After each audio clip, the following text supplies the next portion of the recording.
Hello everyone. So today I'm going to start chapter States of Matter, where I'm going to talk about the intermolecular forces and types of intermolecular forces in a substance. Let's start.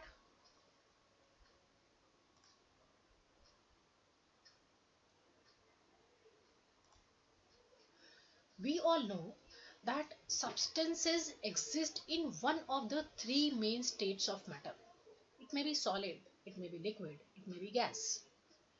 So what are the key points on the basis of what we can differentiate solid, liquid and gas? As we have seen on the screen, the particle structure in case of solid, it is tightly packed, have a regular arrangement of atoms or molecules. In liquid, there is no regular arrangement of particles. It is irregular arrangement of particles. They are comparatively loosely packed. And in case of gases, they are highly loosely packed and irregular arrangement of particle is seen. Because solids are very much rigid, they do not have any space to move, so they have the fixed positions. They have little distance in between the particles, so they can move little. But gaseous particle, they used to move in a random motion. They used to move continuously in the random motion. You all know solids are in fixed shape and volume. The liquids used to take the shape of container, and gases also take the shape and the volume of its container. The important point is, in case of solids, there is almost negligible or very small intermolecular space. In case of liquid, the intermolecular space is bigger than the solids but lesser than the gases. And in gases, there is large intermolecular space. And I can say, when I am putting temperature over solid, the volume change is small change in case of solids. In case of liquids, the effect of temperature, there will be moderate effect on volume change. And in case of gases, the volume will change significantly when I am changing the temperature. And the last point is, I can say the solids are practically non-compressible. In case of liquids, there is small compressibility, and in gases, they are highly compressible. Now, intermolecular forces. Intermolecular forces, I can say that these are the attractive forces as well as the repulsive forces present between the neighboring molecules. The attractive forces decreases with the increase in the distance between the molecule, and the intermolecular forces are very strong in case of solids and they are less strong in case of liquids, and these forces are very weak in case of gases. We can say that all three physical states of matter can be determined as per the strength of intermolecular forces. We can say the physical properties like melting point, boiling point, vapor pressure, evaporation, viscosity, surface tension, solubility can be studied with respect to the solubility, can be studied with the respect to the strength of attractive forces between the molecule. Now, what are the types of intermolecular forces? We are going to study these 5 types of intermolecular forces. So let's start first, dipole-dipole interaction. Dipole-dipole forces or dipole-dipole interaction. Children, dipole-dipole forces is actually due to the electrostatic interaction between the dipoles on the neighboring molecule. and this used to exist in polar substances. And what is polar substance? Polar substance or polar molecule or polar covalent molecule can also be called as dipole because such kind of molecule has two poles. How? Let's take the example.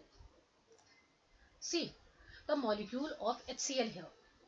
HCl is a covalent compound where there is a sharing of 1 electron from both the side. Because of higher electronegativity of chlorine, this electron pair is slightly pushed towards the chlorine atom. That is why it is acquiring partial negative charge and hydrogen is acquiring partial positive charge. That is why we are calling this substance is a polar substance. And polarity is observed in the compounds containing dissimilar atoms. The way you are seeing on the screen, HCl molecule. One end of the molecule has a partial positive on hydrogen atom, here in this case, and then chlorine is having partial negative charge. That is why this molecule possesses dipole moment. Now what is dipole moment? Dipole moment is actually the product of the magnitude of the charge and the distance between the centers of positive and negative charge. I can say here, if I am representing dipole moment by mu, I can say mu is equal to q multiplied by r and its unit is dBi. Dipole moment is a vector quantity and it is depicted by the small arrow with a tail in the positive center and head pointing towards the negative center. Now, what is dipole-dipole interaction? So, this is one dipole here and this is another dipole here. How this dipole is interacting with another dipole? Because in a substance there are so many molecules. So, the polar molecules have permanent dipole moments and they used to arrange themselves so that this dipole is arranging towards this dipole in this way. The negative side of one dipole is aligned to the positive side of another dipole. When a polar molecules encounter another polar molecule, the positive end of one molecule is attracted to the negative end of another polar molecule. So, such molecules have dipoles and there are many such molecules having dipole and their interaction, and this kind of interaction we are calling it is dipole-dipole interaction. These forces are generally weak and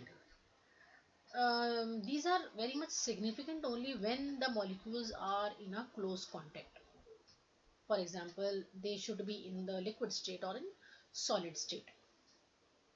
Another example is butyl chloride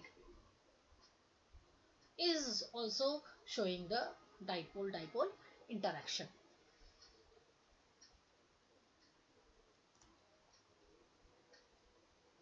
Ion dipole interaction. Ion dipole force is the result of electrostatic interaction between an ion, it could be cation or it could be anion, and the partial charges on the polar molecule.